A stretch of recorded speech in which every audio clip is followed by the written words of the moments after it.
وإذا قيل لهم اتبعوا ما أنزل الله قالوا بل نتبع ما ألفينا عليه آباءنا أولو كان آباؤهم لا يعقلون شيئا ولا يهتدون ومثل الذين كفروا كمثل الذي ينعق بما لا يسمع إلا دعاء ونداء صم بكم عمي فهم لا يعقلون يا أيها الذين آمنوا كلوا من طيبات ما رزقناكم واشكروا لله إن كنتم إياه تعبدون إنما حرم عليكم الميتة والدم ولحم الخنزير وما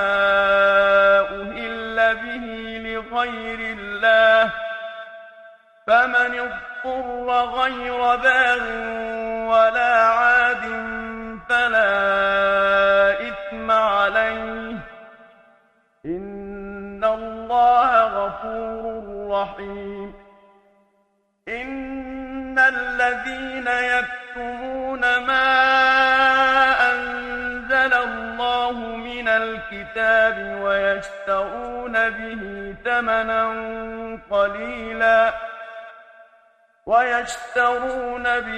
ثمنا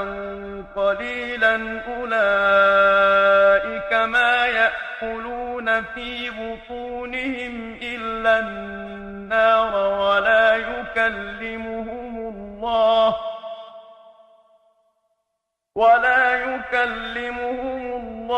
يوم القيامة ولا يزكيهم ولهم عذاب أليم أولئك الذين اشتروا الضلالة بالهدى والعذاب بالمغفرة فما